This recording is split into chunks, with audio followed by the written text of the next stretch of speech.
میرے محترم ساتھیوں،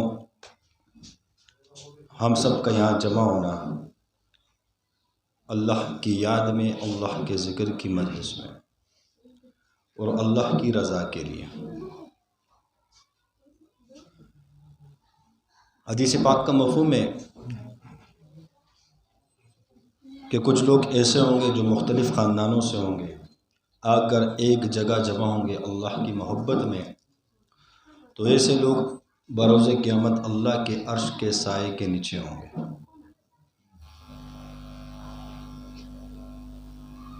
اور میرے محترم ساتھیوں، اللہ کی یاد، اللہ کا ذکر، یہ سب سے بڑی نعمت ہے۔ قرآن کریم میں اللہ جل شانہ نے مختلف جگہوں پر ذکر کے بارے میں ارشاد فرمایا کہ ذکر سے بڑھ کر اور کیا ہوگا، اللہ کے ذکر سے بڑی بھی کوئی اور چیز نہیں ہے۔ سورہ جمعہ میں اللہ جل شانہ کا ارشاد مفہوم اس طرح سے آیات کا کہ جب جمعہ کی نماز آپ لوگ پڑھ لو، اس کے بعد آپ کو اجازت ہے کہ اللہ کے فضل کو تلاش کرو، یعنی کام کاج میں، روزی میں لگ جاؤ، لیکن آگے ایک قید لگا دی کہ اس میں بھی میری یاد سے غفلت میں مت رہنا، اس میں بھی میرا ذکر کرتے رہنا۔ ہم لوگوں نے ذکر کو کچھ سمجھا نہیں ہے۔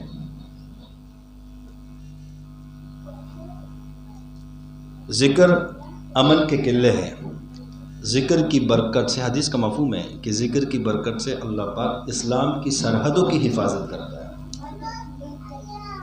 انبیاء نے ذکر کیا، موسیٰ علیہ السلام طور پر جا کے ذکر فرماتے ہیں۔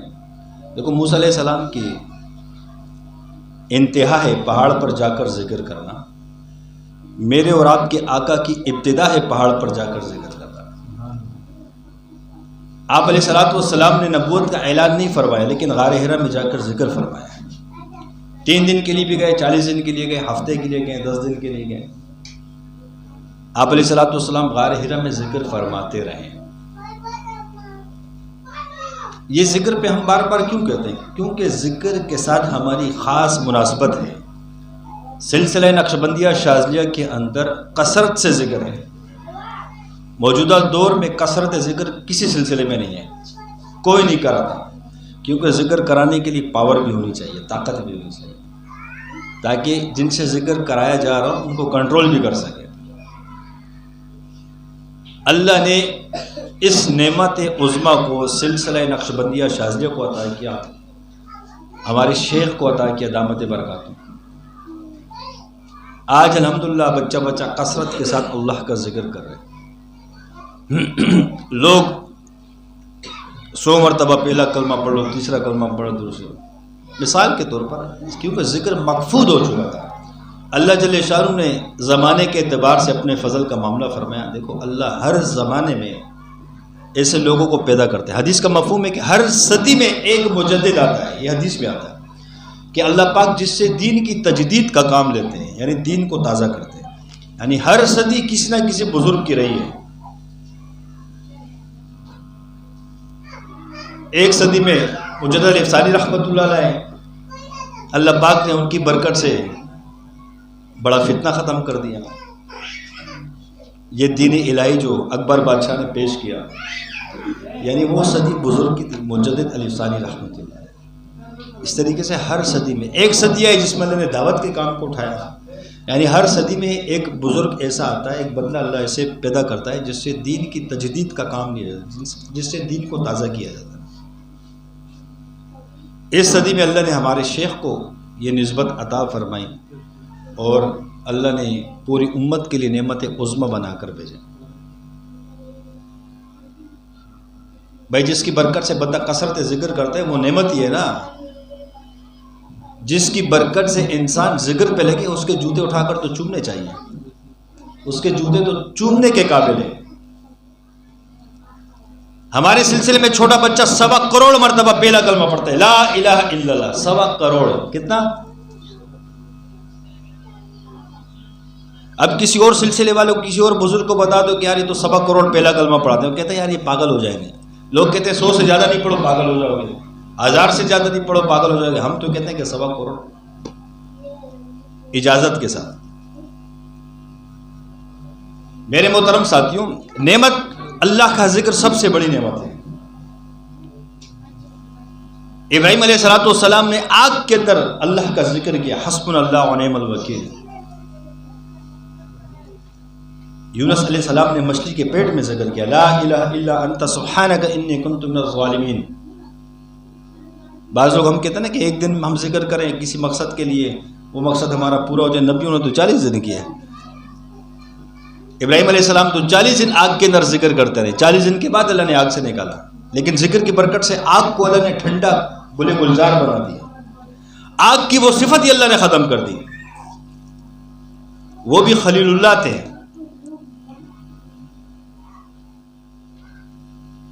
ایک دفعہ فرشتوں کی آپس میں اللہ جل شانہ سے پوچھا فرشتوں نے، یا اللہ آپ نے ابراہیم علیہ السلام کو خلیل اللہ کیوں پیدا کیا، خلیل اللہ کیوں بنایا؟ فرمایا بنائے، کہا یا اللہ ہم دنیا میں جا کر اس کے امتحان لینے، کہا جاؤ لے لو۔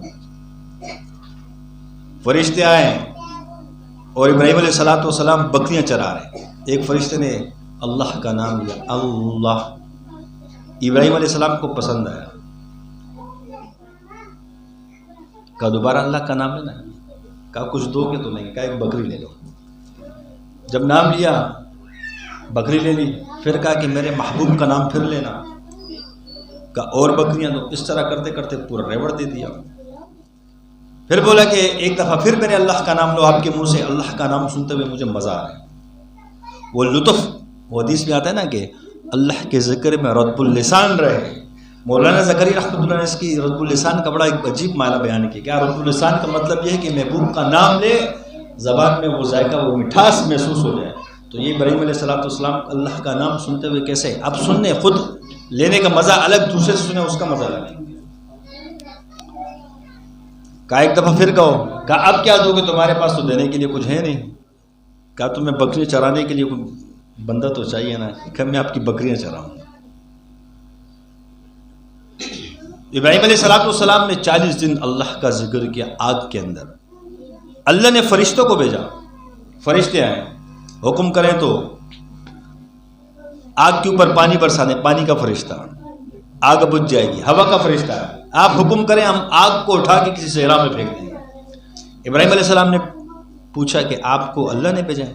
کہا نہیں اللہ نے بھیجا نہیں، ہم اللہ سے پوچھ کر آئے۔ کہا پھر آپ کی ضرورت نہیں، میرا رب مجھے دیکھ رہا ہے۔ ہمارے بھی ایسے تعلق بن جائے اللہ کے ساتھ۔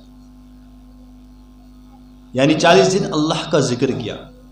جب کسی نے پوچھا کہ آپ کے زندگی کے بہترین دن کون سے تھے، ابراہیم علیہ السلام نے فرمایا کہ وہ آگ والے دن میری زندگی کے سب سے بہترین دن۔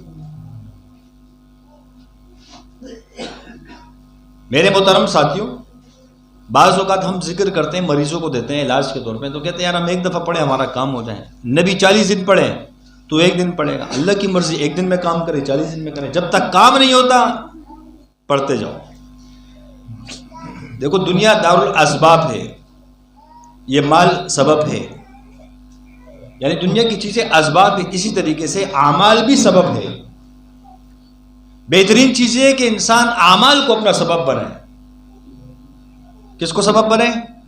اعمال کو سبب بنے۔ ایک تو سبب یہ ہے کہ میرے کھانے کا کچھ نہیں ہے میرے پاس، پڑوسی کا دروازہ بجاتا ہوں، یار کچھ کھانے کے لیے دے دے یار، بھوک لگی، بچے بھوکے۔ ایک تو یہ سبب ہے نا، قرض مانگ لیا۔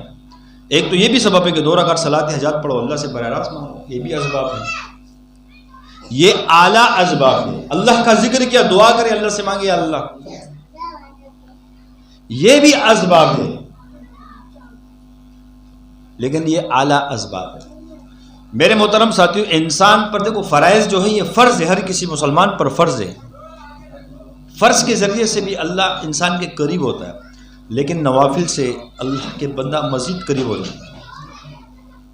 اور حدیث میں آتا ہے نا، حدیث قدسی کا مفہوم ہے کہ میرا بندہ نوافل کے ذریعے سے میرے اتنے قریب ہو جاتا ہے کہ میں اس کا ہاتھ بن جاتا ہوں جس سے وہ چھوئے، میں اس کے کان بن جاتا ہوں جس سے وہ سنے، میں اس کی آنکھ بن جاتا ہوں جس سے وہ دیکھے، میں اس کے پاؤں بن جاتا ہوں جس سے وہ چلے۔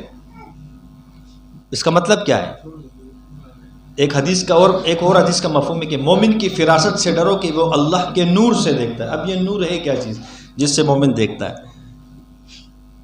کیوں خانقاہوں میں کیا ہوتا ہے؟ نور کا علم سیکھا جاتا ہے۔ اللہ والوں کی جوتوں میں بیٹھ کر نور کا علم سیکھا جاتا ہے.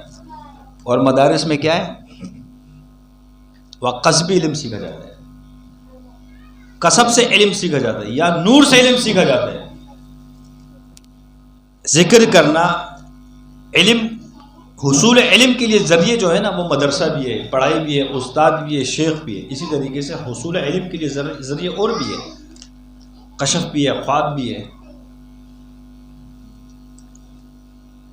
حدیث کا مفہوم ہے غالباً العلم النور، کہ نور، علم تو نور ہے.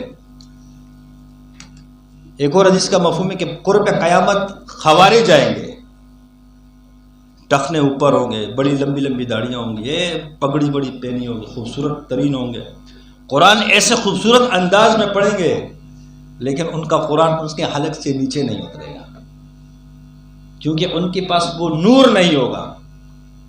انسان جب کلمہ پڑھتا ہے لا الہ الا اللہ، اس کلمے کا نور، ایمان کا نور اس کے دل میں داخل ہو جاتا ہے. اصل چیز نور کے ساتھ ہے، علم نور کے ساتھ ہے. کس کے ساتھ ہے؟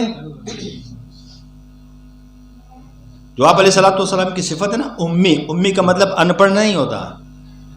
یہ بہت سے لوگوں نے تعریف ہے کہ امی ان پڑھ کو نہیں کہتے. امی کا مطلب یہ کہ اللہ بغیر کسی ذریعے کے اس کو علم دے دیتا ہے.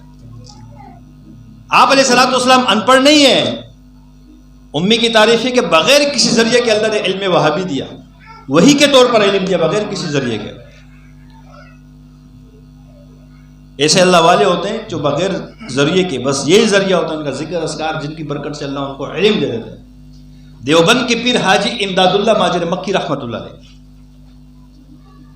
حاجی امداد اللہ ماجر مکی رحمۃ اللہ علیہ، انہوں نے تو مدرسہ نہیں پڑھا تھا لیکن قاسم نانوتی کے پیر تھے. علم ظاہر نہیں پڑھا تھا. علم دو طرح کے، ایک علم ظاہر، ایک علم باطن. علم ظاہر وہ جو مدرسوں میں پڑھا جاتا ہے، علم باطن میں جو اللہ والوں کی جوتوں میں بیٹھنے سے حاصل ہوتا ہے. حاجی امداد اللہ ماجر مکی رحمۃ اللہ علیہ نے علم ظاہر سیکھا نہیں تھا، مدرسے میں پڑھے نہیں تھے، لیکن اللہ نے ان کو نور سے علم دیا تھا. مومن کی فراست سے ڈرو کہ وہ اللہ کے نور سے دیکھتا ہے، یہ چیز اللہ نے ان کو دی تھی. قاسم نانوتی رحمۃ اللہ علیہ تو فقیہ تھے، بہت بڑے عالم تھے، کیوں حاجی صاحب کے قدموں میں جا کے بیٹھے، کیوں ان کی صحبت اختیار کی. رشید احمد گنگوئی رحمۃ اللہ علیہ کیوں حاجی امداد اللہ ماجر مکی رحمۃ اللہ علیہ کی صحبت میں بیٹھے، اتنے بڑے فقیہ تھے وہ. اشرف علی تھانوی رحمۃ اللہ علیہ وہ بھی حاجی امداد اللہ ماجر مکی رحمۃ اللہ علیہ کے قدموں میں بیٹھے تو اللہ نے ان کو علم دیا. اشرف علی تھانوی رحمۃ اللہ علیہ سے جب کسی نے پوچھا کہ آپ نے 1500 سے زائد تصانیف کی ہیں کتابوں کی، کیسے کیا آپ نے؟ تو کیا فرمایا میں نے کتب بینی سے زیادہ قطب بینی کی ہے. میرے محترم ساتھیو، آج کل کے لوگ اعتراض کرتے ہیں کہ یار اتنی جلدی خلافتیں دیتے ہیں، یہ کوئی مارکیٹ میں آ رہی. خلافت نسبت ہے، نسبت پیسوں سے نہیں ہوتی، نسبت جس کے مقدر میں ہوتی ہے اس کو حاصل ہوتی ہے. رشید احمد گنگوئی رحمۃ اللہ علیہ خانقاہ کے اندر بیٹھے، 60 سال کے چھوٹے بچے نابینا ہیں، حضرت کی خدمت کر رہے ہیں. حضرت نے فوراً فرمایا کہ آپ کو خلافت ہے میری طرف سے. 60 سال کا بچہ، ساتھیوں نے کہا حضرت یہ تو نابینا ہے، 60 سال کی عمر اس کی چھوٹی ہے. فرمایا یہ ابدال ہے کہ غالباً قطب، فرمایا کہ یہ قطب کے درجے پہ ابھی فائز ہے، ڈیوٹی پر ہے یہ بچہ، لیکن یہ ابدال ہے کہ قطب ہے. میرے محترم ساتھیوں، نسبت علم کا تعلق عمر کے ساتھ نہیں ہے. بعض لوگوں نے مشہور کیا کہ نبی کو تو ہر نبی نے کو 40 سال میں نبوت ملی ہے، تو یہ کیسے پیر ہے، 40 سال کے بعد بندہ پیر بن سکتا ہے. یہ کمزور لوگوں کی کمزور باتیں ہیں. نبی کو اللہ پہلے سے منتخب کیا ہوتا ہے، عالم ارواح سے پہلے اللہ نے منتخب کیا ہوتا ہے کہ یہ نبی ہے. عیسیٰ علیہ السلام تو بچپن سے نبی ہے، جیسے پیدا ہوئے نبوت کا اعلان کیا عیسیٰ علیہ السلام نے، بغیر باپ کے اللہ نے پیدا کیا. بی بی مریم کے گود میں جب کسی نے پوچھا کہ آپ نے تو شادی بھی نہیں کی، بچہ کیسے ہوگا؟ وہ چھوٹا بچہ ابھی پیدا ہوا، اللہ کے نبی تھے. کیا فرمایا کہ میں اللہ کا نبی ہوں، مجھے اللہ نے رسول بنا کر بھیجا ہے، نبی بنا کر بھیجا ہے، میری ماں پاک دامن ہے. تو جب نبی پیدائشی ہو سکتا ہے تو ولی بھی تو ہو سکتا ہے نا. صحابہ کا درجہ بڑھا یا ولی کا درجہ بڑھا ہے؟ صحابہ کا. بچوں میں سب سے پہلے اسلام قبول کرنے والے حضرت علی رضی اللہ تعالیٰ عنہ، 60 سال کی عمر میں اسلام قبول کیا غالباً. تو جب 60 سال کی عمر میں ایک صحابی بن سکتا ہے تو ولی نہیں بن سکتا. علم اصل چیز، علم کہتے ہیں دلیل کو، جس کو دلیل دینا آتی ہو. جیسے درس نظام میں پڑھا تو اس کا مطلب، اس کو کہتے ہیں فاضل. کیا کہتے ہیں؟ عالم وہ جس کو دلیل دینا آتی ہو.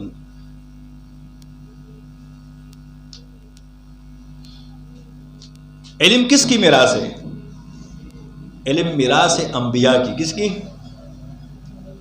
اب انبیاء کی میراث. اب انسان کا باپ مر جاتا ہے تو اس باپ کی 10 گاڑیاں ہوں اور 100 ایکڑ زمین ہو تو کیا صرف زمین منتقل ہوگی اولاد کو، یا گاڑیاں بھی ہوگی منتقل؟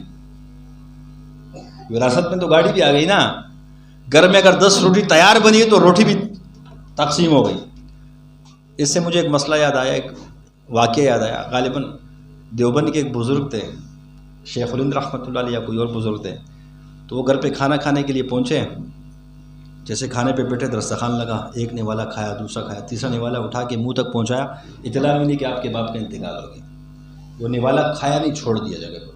بیگم نے کہا کم سے کم کھانا تو پورا کھا لے. کہا نہیں، باپ کے انتقال کے بعد یہ وراثت آ گئی ہے، اس میں میرے بھائیوں کا بھی حصہ ہے. ایک لقمے کے اندر بھی وراثت کا حصہ ہے.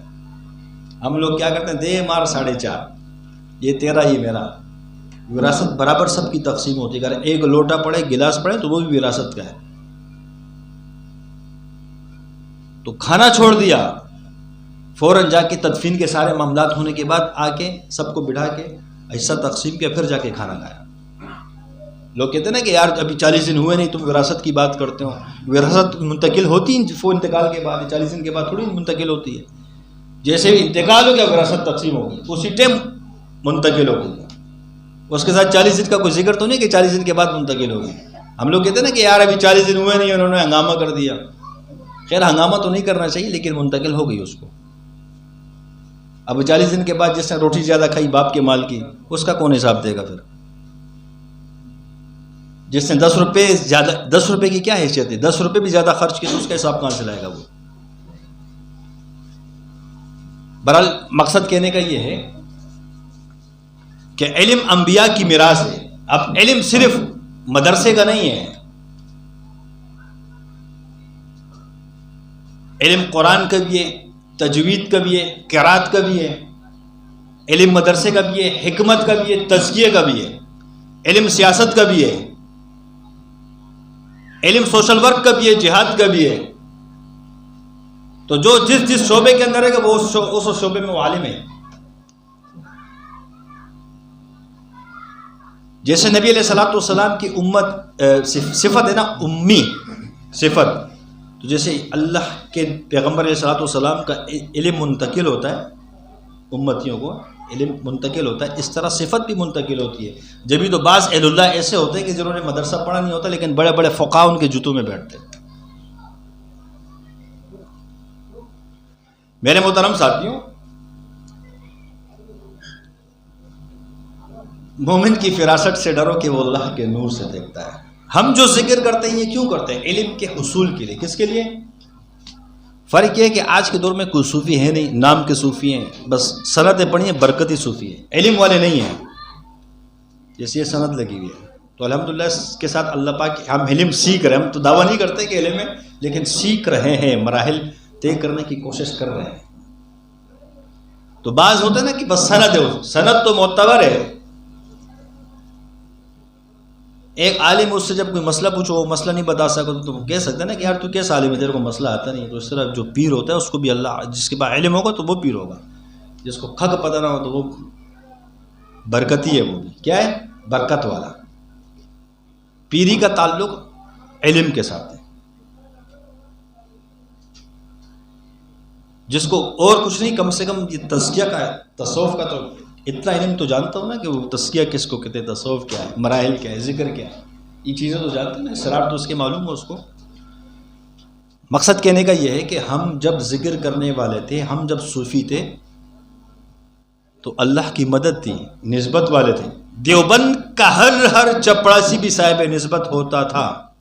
قاسم نانوتوی رحمۃ اللہ علیہ کو کس کا فیض ملا؟ حاجی امداد اللہ ماجر مکی رحمۃ اللہ علیہ کے سے فیض یاب ہوئے۔ ایک دفعہ مولانا قاسم نانوتوی رحمۃ اللہ علیہ کو کسی نے چیلنج کیا ہندوؤں نے کہ مناظرہ کرو، ہم سے چیلنج ہے۔ حضرت نے کہا ٹھیک ہے بھائی، چیلنج قبول ہے آپ کا۔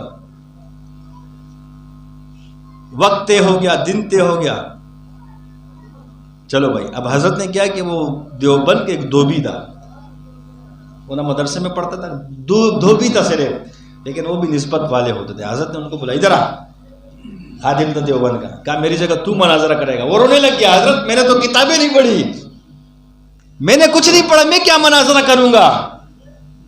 حضرت نے کہا تو ہی کرنے جائے گا۔ اور جب مناظرے کا وقت، جب اس کو بھیجنے کا وقت آیا، حضرت نے اپنا پٹکا اتار کے صرف اس کے سر پہ رکھا، بولا جا۔ ایسے ایسے دلائل تھی کہ مناظرہ جیت کر آئے گی۔ تو یہ فیض ہوتا ہے۔ علم کا تعلق نور کے ساتھ ہے، کیونکہ جب اس نے حضرت کا امامہ سر پہ رکھا نا، تو اس پہ اللہ نے وہ انوارات، وہ تجلیات، وہ چیزیں کھول دی، اس کے اوپر پردے ہٹ گئے سامنے سے۔ جنات کا وجود ہے، ہم دیکھ اس لیے نہیں پاتے کہ ہمارے آگے پردے لگے ہوئے، آنکھوں کے آگے پردے، جب اللہ نے پردے ہٹا دی تو نظر آئیں گے۔ فرشتوں کا وجود ہے، پردے لگے ہم دیکھ نہیں سکتے۔ عالم ناسوت، ملکوت، جبروت، لاہوت، یہ تمام عالم سب چیزیں بس یہ کہ پردے کھلنے کی دیر ہے۔ جیسے یہ دیوار ہے، دیوار کے پیچھے مکان ہے، کیا ہے تو ہے نا، اب نظر نہیں آ رہا۔ تو جب یہ دیوار ہٹ جائے گی، یا سمجھو کہ پردہ ہٹ گیا، پیچھے سب کچھ نظر آئے گا۔ یہی چیز سیکھی جاتی ہے تصوف کے اندر۔ اللہ والوں کی جوتوں میں بیٹھنے کا مقصد یہ ہوتا ہے کہ عبادتیں ہماری احسان والی بن جائے۔ حدیث جبرائیل مفہوم اس طرح کہ نماز اس طرح پڑھو کہ تم اللہ کو دیکھ رہے ہو یا اللہ تمہیں دیکھ رہے ہیں، بس یہ کیفیت ہمیں حاصل ہو جائے۔ اس کے لیے ہم اللہ والوں کے پاس جاتے ہیں۔ اللہ والوں کے پاس ہم اصلاحی تعلق کے لیے نہیں جاتے ہیں، اصلاحی تعلق کے لیے علماء کافی ہے۔ اللہ والوں کے پاس علم معرفت سیکھنے جاتے ہیں، علم تزکیہ سیکھنے جاتے ہیں، تزکیہ نفس سیکھنے جاتے ہیں، تزکیہ قلوب سیکھنے کے لیے جاتے ہیں کہ ہمارے نفس کا تزکیہ ہو جائے، ہمارے قلب کا تزکیہ ہو جائے، اس سے رذائل ختم ہو جائے، نفس مطمئنہ بن جائے اور قلب اطمینان والا بن جائے، اور عقل سلیم بن جائے اور قلب سلیم بن جائے۔ اس لیے ہم اللہ والوں کے پاس جاتے ہیں۔ صرف اصلاحی تعلق تھوڑی ہوتا ہمارا، یہ مراحل سے گزارا جاتا ہے۔ بات عرض کرنے کا مقصد یہ تھا کہ دیوبند نے ساری چیزیں طے کی ہوئی تھی۔ دیوبند کا چپڑاسی بھی نسبت والا ہوتا تھا۔ آج کے دور میں ہمارے برکتیں ہیں، خانقاہیں ہیں، سند سب کے پاس ہے، لیکن وہ علم نہیں۔ باتیں اصلاحی، بیانات اصلاحی، سب چیزیں۔ میرے محترم ساتھیوں، مولانا الیاس صاحب رحمۃ اللہ علیہ کا پورا گھرانہ علم والا تھا، تصوف والا تھا۔ حضرت کے تمام گھر والے مستورات ساری بیت تھی۔ خلیل احمد سہارنپوری رحمۃ اللہ علیہ سے بیت تھی۔ ہمارے اکابر تو سارے تصوف والے تھے، جبھی تو اللہ نے ان کو علم کا پہاڑ بنایا تھا، کیونکہ وہ اللہ نے ان کو نور کا علم دیا ہوا تھا۔ مولانا اشرف علی تھانوی رحمۃ اللہ علیہ کی خانقاہ چھوٹی سی، لیکن اس کا فیض کیسے پورے عالم میں پھیلا۔ اصل چیز علم ہوتی ہے، شخصیت نہیں ہوتی۔ شخصیت جو معتبر ہوتی ہے وہ علم کی وجہ سے ہوتی ہے۔ شخصیت نام سے معتبر نہیں ہوتی ہے، اداروں سے نہیں ہوتی ہے۔ شخصیت معتبر جو ہوتی ہے وہ علم کی وجہ سے ہوتی ہے۔ ایک شخص ہے وہ بڑے ادارے کا ہے، لیکن اس کے پاس علم کے اندر کمزوری ہے، تو وہ تو معتبر نہیں، علم لحاظ سے۔ اب ہم شخصیت پرستی کے پیچھے لگے ہوئے ہیں، ہم علم کو نہیں دیکھتے ہیں، شخصیت کو دیکھتے ہیں۔ اصل چیز علم ہوتی ہے۔ میرے محترم ساتھیوں، اہل اللہ کو اللہ پاک علم دیتا ہے، اپنے نور سے علم دیتا ہے۔ اللہ ان کو علم وہابی دیتا ہے، اور یاد رکھو کہ علم وہابی جس کو حاصل ہو وہی فقیہ النفس بنتا ہے۔ کہتے ہیں نا کہ فقیہ النفس یہ تصوف کی برکت سے اللہ بنتا ہے۔ جہاد فی النفس بھی تصوف میں ہوتا ہے، تزکیہ نفس بھی تصوف کے اندر ہوتا ہے، اور فقیہ النفس بھی تصوف کے اندر ہوتا ہے۔ یہ کتابوں سے نہیں بنتا، 40 سال کوئی بخاری پڑھائے یہ چیزیں ان کو حاصل نہیں ہو سکتی، کیونکہ اس کا ذریعہ کتاب نہیں ہے، اس کا ذریعہ خانقاہ ہے، اس کا ذریعہ شیخ ہے، اس کا ذریعہ صحبت ہے۔ آج ہم صادقین کی صحبت میں نہیں بیٹھتے ہیں، صادقین کی صحبت سے دور دور ہے۔ مولانا نظام الدین مرکز کے اندر مولانا الیاس صاحب رحمۃ اللہ علیہ اپنے دوری زندگی میں نظام الدین مرکز کے اندر عصر سے لے کر مغرب تک حلقہ ذکر ہوتا تھا، اجتماعی حلقہ ذکر۔ اس ٹائم تبلیغ کے اندر جتنے تھے وہ بھی صوفی تھے سارے۔ ہم لوگ ادھوری بات کرتے ہیں۔ حضرت نے فرمایا کہ ہمارے تبلیغ کے اندر 2 لوگوں کا ہونا بہت ضروری ہے، ایک عالم کا اور ایک صاحب نسبت کا۔ عالم نہیں ہوگا تو جہالت ہوگی، صوفی نہیں ہوگا تو گمراہی ہوگی۔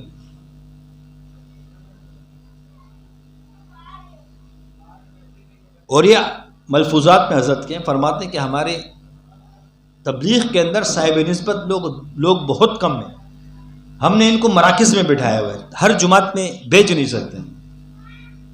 میری خواہش ہے کہ ہر جماعت کے اندر صاحب نسبت اور عالم یہ 2 بندے لازمی ہوں۔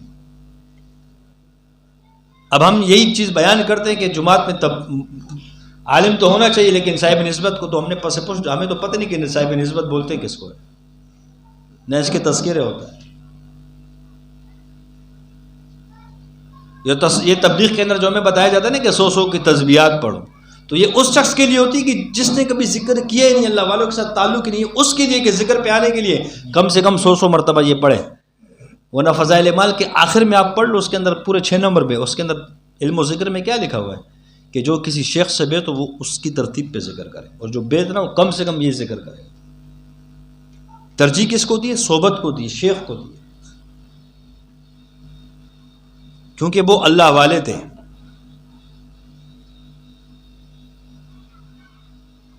میرے محترم ساتھیوں، ذکر کو ہم نے ہلکا سمجھا ہوا، یہ ذکر اللہ کے بندو، ذکر اللہ کی بہت بڑی نعمت ہے۔ انسان ولی بنتا ہے ذکر کی برکت سے، عامل بنتے تب بھی ذکر کی برکت سے، کامل بنتے تب بھی ذکر سے۔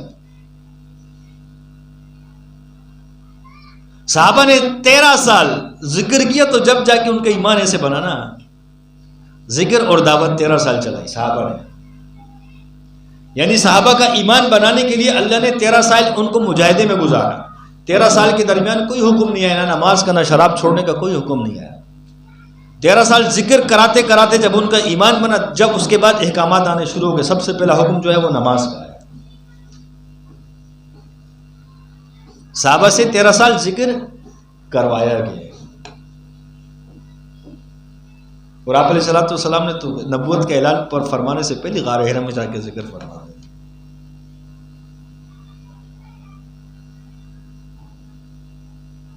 ایک صحابی نے غالباً حضرت انس رضی اللہ یا کوئی اور صحابی نے، خالد بن ولید رضی اللہ عنہ، زہر جو پی لیا، دعا پڑھی بسم اللہ الذی لا یضر۔ دیکھو انہوں نے ذکر ایسے مضبوط کیا تھا، اعمال بنائے تھے، ذکر ان کے مجربات تھے، یعنی ذکر کے اللہ نے ان کے اندر وہ طاقت دے دی تھی، ان کو اللہ نے ان کے ذکر کو اسم اعظم بنا دیا۔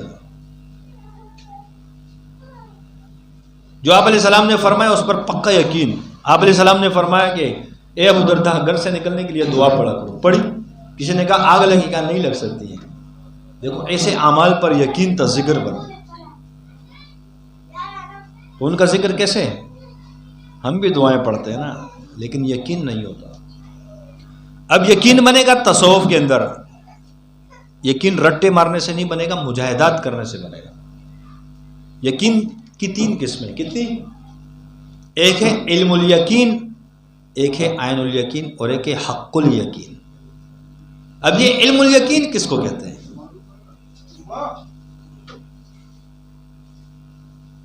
عین الیقین کس کو کہتے ہیں؟ حق الیقین۔ علم الیقین یہ کہ جو آپ کے علم میں، میں آپ کو اس کو ایک مثال سمجھانے کے لیے، دیکھو ہم سب یہاں بیٹھے ہوئے ہیں، ہم سب اس مجلس میں کوئی ایسا شخص ہے جو امریکہ گیا ہو؟ ہے کوئی ایسا شخص جس نے امریکہ کا وزٹ کیا ہو؟ ہے کوئی؟ نہیں ہے۔ اب مجھے بتاؤ امریکہ کا وجود ہے کہ نہیں؟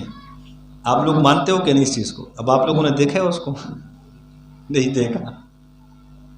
ایسے قوی یقین آپ کا کیسا ہے؟ کیوں ایسا قوی یقین؟ کیونکہ سنتے رہتے ہیں، دیکھتے رہتے ہیں، نقشے دیکھتے ہیں، خبریں ان کی سنتے ہیں. اس کو کہتے ہیں علم الیقین، جو آپ کے علم کے اندر ہے. اب عین الیقین تب بنے گا جب آپ امریکہ کے ایئرپورٹ پہ چلے جاؤ گے، دور سے دیکھو گے یار یہ ہے امریکہ. اس کو کہتے ہیں علم الیقین، عین الیقین. اور حق الیقین تب ہوگا جب آپ اس کے امریکہ میں داخل ہو جاؤ گے، وہاں یار یہ امریکہ میں گھوم رہا ہوں. اس کو کہتے ہیں حق الیقین. یہ علم کی 3 حالتیں ہوتی ہیں. کتنی؟ انسان سب سے پہلے علم الیقین پر آتا ہے. علم الیقین کا تعلق ظاہری علوم کے ساتھ ہے. آپ نے حدیث میں پڑھا کہ نماز ایسے پڑھو کہ تم اللہ کو دیکھ رہے ہو، اللہ تمہیں دیکھ رہا ہے. اب یہ آپ کے علم کے اندر آ گیا. اس کو کہتے ہیں علم الیقین. اب یہ کیسے دیکھو گے؟ اب یہ عین الیقین اور حق الیقین کیسے ہوگا؟ یہ رگڑے مارنے سے، ذکر کرنے سے، مجاہدہ کرنے سے، اللہ والوں کی جوتوں میں بیٹھنے سے ہوگا. یہ چیزیں اب مدرسے میں نہیں حاصل ہوں گی، چاہے 70 سال مدرسے میں لگے پڑھو اور پڑھاؤ، تب حاصل نہیں ہوگی. آپ پہ نہیں کہہ رہا، ویسے بات کر رہا ہوں. یعنی ایک مدرسے میں ایک شخص 40 سال بخاری پڑھائے، اس کو یہ چیز حاصل نہیں ہو سکتی، کیونکہ اس کا ذریعہ پڑھنا پڑھانا نہیں ہے. دیکھو ہر چیز کا ایک ذریعہ ہے. اب ایک بچے کو ہم قرآن پڑھاتے تو الف با تا تھا پڑھے گا تو وہ حروف کی پہچان اس کو ہو جائے گی، ادائیگی کا طریقہ آ جائے گا، کیونکہ اس کا ذریعہ وہ ہے. اب وہ خانقاہ میں صرف بیانات سنتا رہے تو وہ تجوید اس کے لیے ناظر نہیں پڑھ سکتا، کیونکہ یہ ذریعہ نہیں ہے اس کا. اسی طریقے سے عین الیقین اور حق الیقین کا علم حاصل کرنے کے لیے اس کا ذریعہ اللہ نے اللہ والوں کو بنایا ہے، خانقاہوں کو بنایا ہے، سلاسل کو بنایا ہے. صحابہ کو یہ چیزیں حاصل تھی. صحابہ کے دور میں سلسلے نہیں تھے، کیونکہ ان کو نسبت حضور صلی اللہ علیہ وسلم سے براہ راست حاصل تھی. آپ علیہ الصلوۃ والسلام کو اللہ نے منبع بنا کر بھیجا ہے. منبع، آپ علیہ السلام علم کا منبع ہے. میرے محترم ساتھیوں، تو صحابہ کو اس کی ضرورت نہیں تھی، کیونکہ ان کو صحبت حضور کی ملی ہے. یہاں تو صرف بسم اللہ الرحمن الرحیم اس کے معنی، اس کی تفسیر سیکھنے کے لیے بندہ 9 سال جا کے عالم بن کے آتے، پھر جا کے اس کو سیکھتا ہے، صرف بسم اللہ کے ترجمے کو، تفسیر کو، اس کی تشریح کو. تو صحابہ کو یہ سیکھنے کی ضرورت نہیں تھی. کیا خیال ہے؟ تو صحابہ کو اس چیزیں سیکھنے کی ضرورت نہیں تھی. میرے محترم ساتھیوں، ایک صحابی ہے، فرمایا یا رسول اللہ، آپ علیہ السلام کے پاس آئے، فرمایا یا رسول اللہ میں نے ایمان رات میں نے ایمان کے ساتھ گزاری. آپ علیہ السلام نے فرمایا آپ کے پاس کیا دلیل ہے؟ فرمایا یا رسول اللہ رات کو جب میں نماز میں کھڑا ہوتا ہوں، ایک طرف جہنم آتی، ایک طرف جنت آتی، اور سامنے میرا اللہ. تو یہ کون سا علم ملا صحابہ کو کہ نہیں ملا؟ حاصل ہوا صحابہ کو کہ نہیں؟ اسی طریقے سے صوفیاء کو بھی اللہ یہ علم دیتا ہے، جس کو کہتے ہیں نا کہ مومن کی فراست سے ڈرو کہ اللہ کے نور سے دیکھتا ہے، وہ یہی ہوتا ہے. ایک اور صحابی فرمایا یا رسول اللہ جب کرام الکاتبین میرے اعمال نامے کو لکھتے ہیں، میں ان کے قلم، کرام الکاتبین کے قلم کے چلنے کی آوازیں میں سنتا ہوں. دیکھو اللہ نے پردے ہٹا دی نا، چیز موجود ہے، فرشتے ہیں، ہمیں نظر نہیں آتا ہے کیونکہ بھی پردے سامنے ہیں. اس پردوں کو ہٹانے کے لیے یہ ذکر کا رگڑا لگاتے ہیں کہ دل صاف ہو جائے، دل کے اندر وہ نور داخل ہو جائے جس سے وہ چیز نظر آئے. اس لیے ذکر کرایا جاتا ہے. حدیث میں آتا ہے نا کہ دلوں کی صفائی کے لیے اللہ کا ذکر ہے، دلوں کو اطمینان اللہ کے ذکر سے حاصل ہوتا ہے، اس لیے اللہ کا ذکر کیا جاتا ہے، کرایا جاتا ہے. لیکن صوفیاء اپنے طریقے سے کراتے ہیں، مراحل طے کرا جاتے ہیں کہ دلوں کا زنگ، دلوں پہ گرد و غبار، اس کدورت سب ہٹ جائے، دل پر وہ نور اللہ کا آ جائے. اس نور سے پھر انسان اس کو دیکھیں، اللہ کی تجلیات کو دیکھ لیں، اس کیفیت کو حاصل کر لیں. جب وہ نماز میں کھڑا اس کے سامنے اس کا اللہ اس کو نظر آئے. نماز میں جو تجلیات کا ضرورت ہے اس کو محسوس ہو، نظر آئے اس کو. اس لیے ذکر کرایا جاتا ہے تاکہ وہ بات پردے سے ہٹ جائے. اور یہ اللہ والوں کو ہلکا نہیں سمجھو. حدیث قدسی کا مفہوم ہے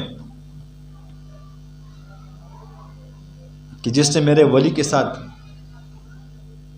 جس نے میرے ولی کو ستایا، میرے ولی کے ساتھ دشمنی کی، اس کے ساتھ میرا اعلان جنگ ہے،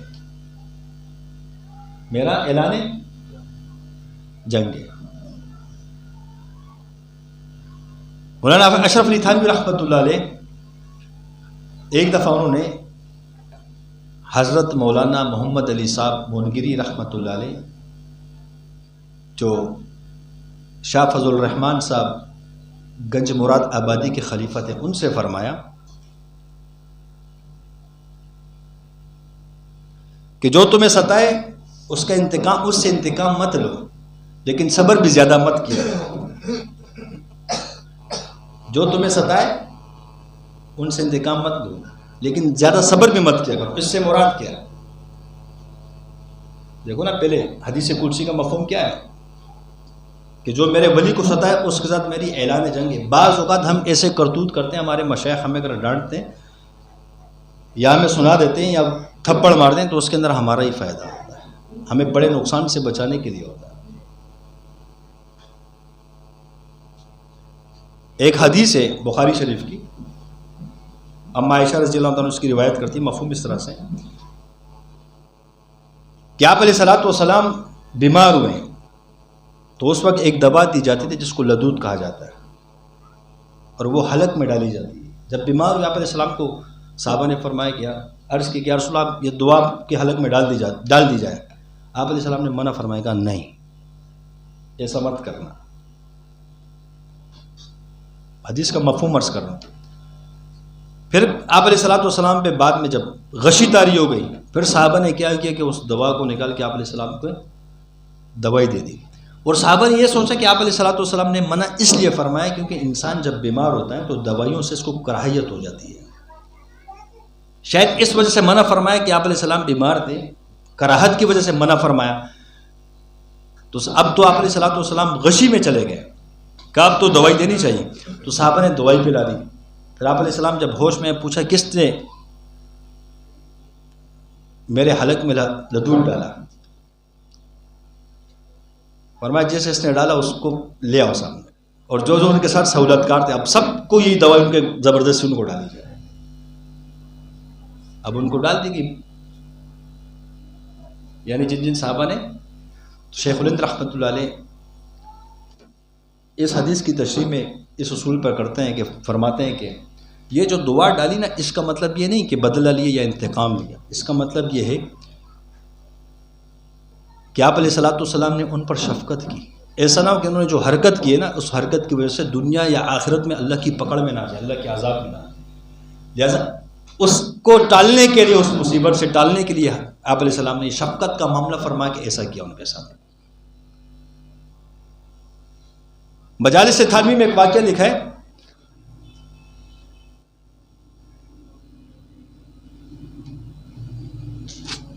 شیخ الہند رحمۃ اللہ علیہ نے ایک واقعہ بیان فرمایا حضرت کہ ایک راستے پہ ایک بزرگ جا رہا تھا، اللہ کا ولی جا رہا تھا، اس کے ساتھ ایک مرید تھا۔ اب چلتے چلتے چلتے جو نا ایک سامنے راستے میں کنواں آیا، کنویں میں بہت سے لوگ پانی بھر رہے تھے، وہاں ایک بڑھیا عورت تھی، وہ بھی پانی کنویں سے بھر رہی تھی۔ اس بڑھیا نے اس بزرگ کو دیکھ کر نازیبا ناشائستہ الفاظ ادا کیے، تو بزرگ نے اپنے مرید سے کہا کہ جاؤ فوراً اس بڑھیا کو مارو۔ تو وہ مرید، یار میرے شیخ نے کبھی، یہ تو ہر کسی سے شفقت سے پیش آتے ہیں، میرے شیخ کو کیا ہو گیا آج، یہ کیا کہہ رہے مجھے، یہ تو بڑا صبر کرتے، کسی کو کچھ نہیں کرتا، کہہ رہے کہ بڑھیا کو مار کے آؤں۔ پھر اپنے آپ کو تسلی دیتے کہ ہو سکتا ہے کہ میں نے غلط سنا ہوں، یا میرے شیخ کچھ اور کہنا چاہتے ہو، میں نے کچھ اور سنا ہوں۔ بس یہ اس کشم و کش میں سے تاخیر ہو گئی، اتنے میں دیکھا کہ وہ بڑھیا زمین پہ گری، انتقال فرما۔ جیسے انتقال فرمائی، وہ شیخ نے اس کو اتنا ڈانٹا کہ اس کے ضامن تم ہو، اس کے موت کے ذمہ دار تم ہو، کہ جب تمہیں میں نے کہا اس کو مارو تم نے کیوں نہیں مارا؟ میں نے اس وقت دیکھا، اس کو کہتے کہ مومن کی فراست سے ڈرو کہ وہ اللہ کے نور سے دیکھتا ہے۔ وہ بزرگ فرماتے کہ میں نے دیکھا اس نے جو نازیبا الفاظ ادا کیے، اس کی وجہ سے اللہ کا قہر اس کی طرف متوجہ ہوا۔ میں نے اس قہر کو دیکھا، میں نے دیکھ لیا کہ اس کو نقصان نہ ہو جائے، ہلاک نہ ہو جائے اس قہر کی وجہ سے۔ کہا جاؤ اس کو مارو، کم سے کم اس سے وہ عذاب منقطع ہو جائے۔ بعض اوقات جب کسی کو جوابی کارروائی دی جائے، کسی کو بدتمیزی کا جواب دیا جائے تو اس کو بچانے کے لیے ہوتا ہے۔ بعض اوقات کسی کو کچھ کہا جائے تو اس پر اللہ کا قہر نازل نہ ہو جائے، عذاب میں مبتلا نہ۔ اس وجہ سے ہمارے بڑے جو ہمارے ساتھ ایسے معاملہ بعض اوقات کرتے ہیں تو ہماری اپنی حرکتوں کی وجہ سے کہ کسی بڑے پکڑ میں نہ آ جائے۔ یہ تو تصوف کا اصول ہے نا کہ جو اپنے شیخ سے بدگمان ہو کہ اللہ اس پہ شیاطینوں کو مسلط کر دیتے ہیں جو موت تک اس کو ڈستے رہتے ہیں۔ الجوری رحمۃ اللہ فرماتے ہیں کہ اس پہ اللہ پاک 2 کتوں کو مسلط کر دیتے جو موت تک اس کو کاٹتے رہتے. یہ تو صرف بدگمانی پر ہے. اور جو ستائے اذیت دے، تو ہر بڑوں کا معاملہ اپنے مریدوں کے ساتھ شفقت کا ہوتا ہے، ہمیں وہ سمجھ میں نہیں آتا. اس لیے کہتے ہیں کہ بیت کا مطلب کیا ہے؟ بیت کا مطلب ہے آپ نے اپنے آپ کو فروخت کر دیا، بیچ دیا. اب چون چلا ختم، اب جیسے وہ چلائے چلو، کہ بیٹھو تو بیٹھو، کہ اٹھو تو اٹھو. تصوف کے اندر عاجزی ہے، انکساری ہے. تصوف کے اندر تو وہ کہتے ہیں نا کہ عزت نفس تو ہوتی نہیں ہے. تصوف کے اندر تو عزت نفس ہوتی نہیں ہے. بعض اوقات ہم کہتے ہیں نا یار کم سے کم عزت نفس کا بندہ خیال رکھ لیں. اب وہ تصوف کے ساتھ منسلک کے سلسلے کے ساتھ اس کی تصوف عزت نفس کہاں سے آ گئی؟ اب یہ صوفی نہیں بنا جب یہ عزت نفس کر رہا ہے.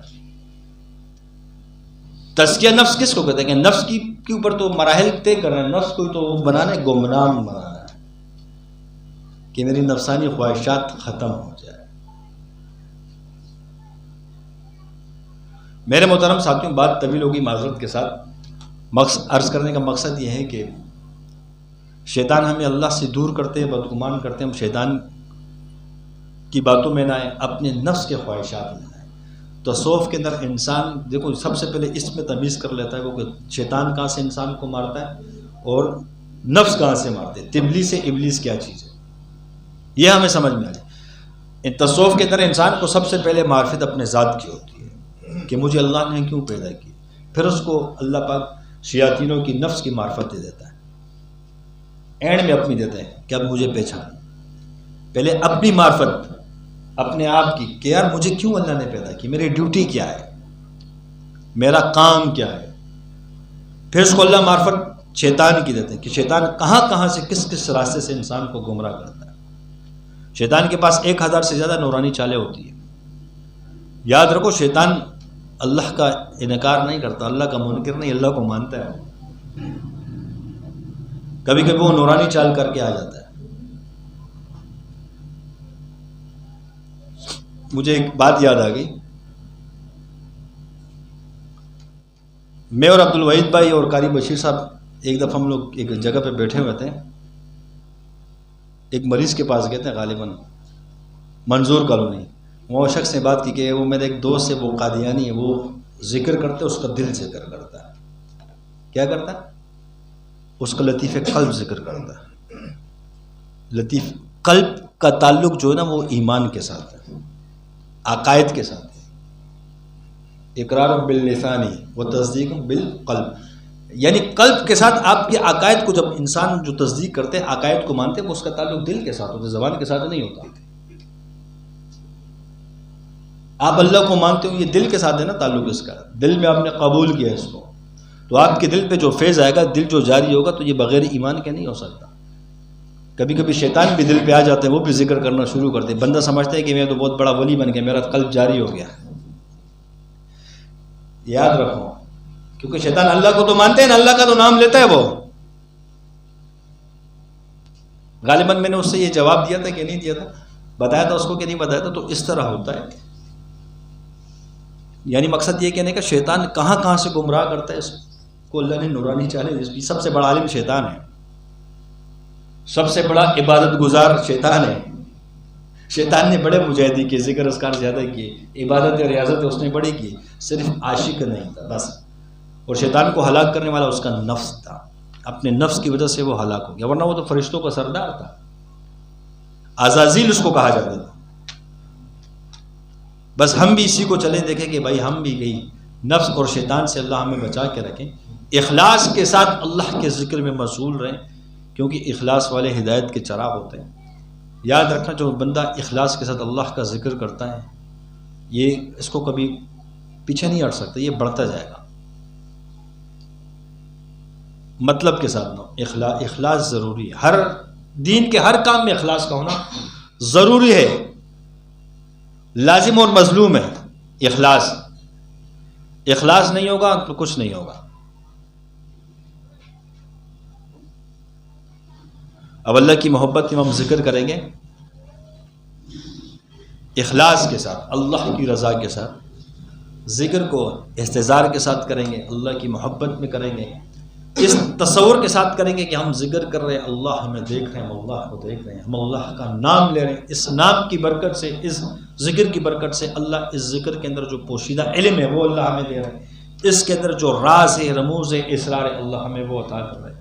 اس ذکر کی برکت سے اللہ پاک ہمارے مسائل کو بھی حل فرما رہا ہے، ہمارے مسائل کو بھی ختم کر رہا ہے۔ ہر ساتھی 10